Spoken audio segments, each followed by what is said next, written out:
Pembangunan Ibu Kota Nusantara atau IKN rupanya menjadi salah satu sebab perpolitikan 2024 makin tegang.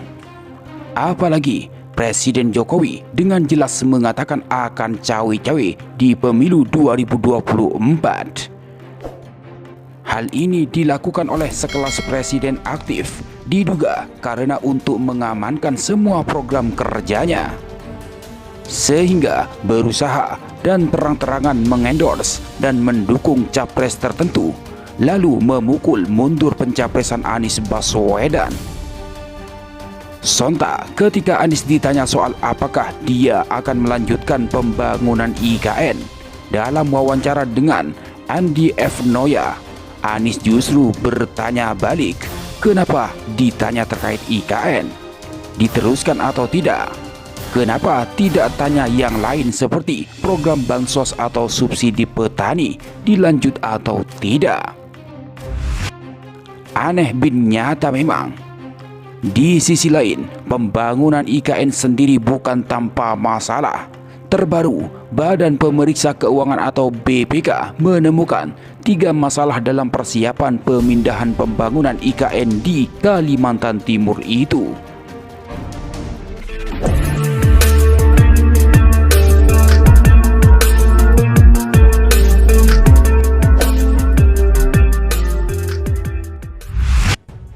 Isu pembangunan Ibu Kota Nusantara atau IKN terus menjadi bola liar, apalagi ketika dikaitkan dengan Capres dan Pilpres 2024. Pemerintah sendiri rupanya kekeh program pembangunan IKN wajib dilanjutkan oleh presiden berikutnya.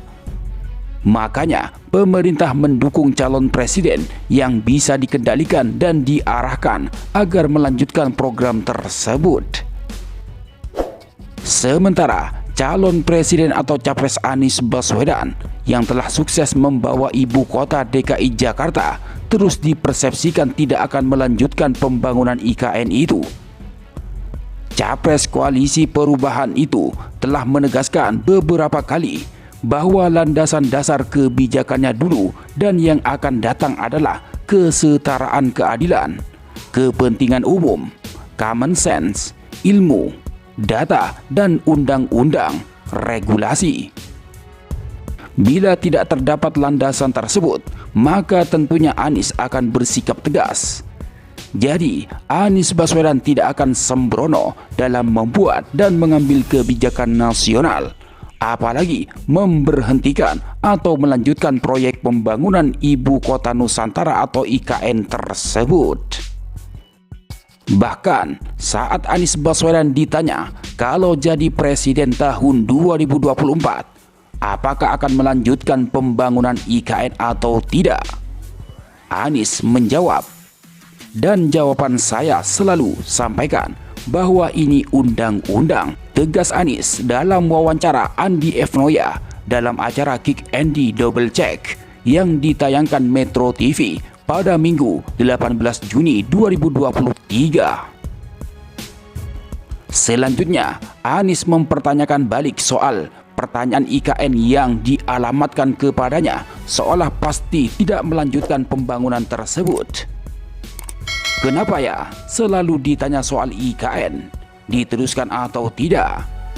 Kok tidak tanya apakah bansos diteruskan atau tidak? Kok tidak tanya apakah program subsidi untuk petani diteruskan apa tidak? Lanjut Anies Baswedan. Sementara itu, terkait pembangunan Ibu Kota Nusantara atau IKN, Badan Pemeriksa Keuangan atau BPK menemukan 3 masalah. Badan Pemeriksa Keuangan atau BPK telah menyelesaikan laporan hasil pemeriksaan atas kegiatan persiapan pemindahan Ibu Kota Negara atau IKN periode tahun 2022. Pemeriksaan dilakukan pada Kementerian Sekretariat Negara atau Kemensetnek, Otorita Ibu Kota Nusantara atau UEKN, dan instansi terkait lainnya di DKI Jakarta dan Kalimantan Timur. BPK menemukan 3 permasalahan dalam kegiatan pemberian dukungan anggaran tim transisi pada Kemensetnek dan kegiatan persiapan pemindahan IKN pada tahun 2022. Pertama, yaitu penyiapan dan perencanaan atas kelengkapan regulasi belum dilaksanakan secara memadai dan peraturan turunan UU Nomor 3 2022 belum lengkap. Akibatnya, kegiatan persiapan, pembangunan, dan pemindahan IKN belum dapat dilaksanakan dengan optimal, tulis BPK dalam laporan ikhtisar hasil pemeriksaan semester atau IHPS 2 tahun 2022, Selasa 20 Juni 2023. Dalam hal ini, BPK merekomendasikan Kepala OEKN atau Ketua Tim Transisi untuk melakukan monitoring atas kelengkapan regulasi secara jelas dalam hal pelaksanaan kegiatan persiapan, pembangunan, dan pemindahan ibu kota negara, serta meningkatkan koordinasi dengan instansi terkait untuk memenuhi kebutuhan regulasi yang perlu segera disusun. Kedua, pelaksanaan kegiatan persiapan dan pemindahan IKN oleh tim transisi menurut BPK belum sepenuhnya selesai peraturan yang berlaku.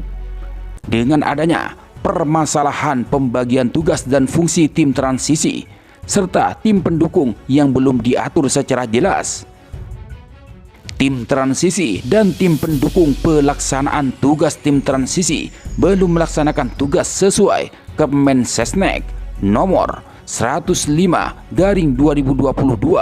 secara menyeluruh, dan tim transisi belum menetapkan program atau rencana kerja dan target secara lengkap. BPK menilai hal ini mengakibatkan tujuan pembentukan tim transisi dan tim-tim pendukung pelaksanaan tugas tim transisi beresiko tidak tercapai secara maksimal, dan kinerja tim transisi atau OIKN tidak dapat diukur karena program dan target kerja belum ditetapkan secara menyeluruh. Ketiga, yaitu kesiapan OIKN untuk beroperasi dalam memenuhi mandat Undang-Undang Nomor 3 Tahun 2022 belum didukung dengan kelengkapan kelembagaan, yaitu pemenuhan personel OIKN belum lengkap dan belum terdapat peraturan Kepala OIKN terkait koordinasi pelaksanaan kegiatan persiapan, pembangunan, dan pemindahan ibu kota negara setelah OIKN beroperasi. Oleh karena itu, BPK merekomendasikan Kepala Otorita IKN untuk menetapkan peraturan terkait koordinasi atas pelaksanaan kegiatan persiapan dan atau pembangunan IKN yang dilaksanakan oleh kementerian atau lembaga atau Pemda, antara lain terkait pengadaan kekhususan oleh kementerian atau lembaga atau Pemda.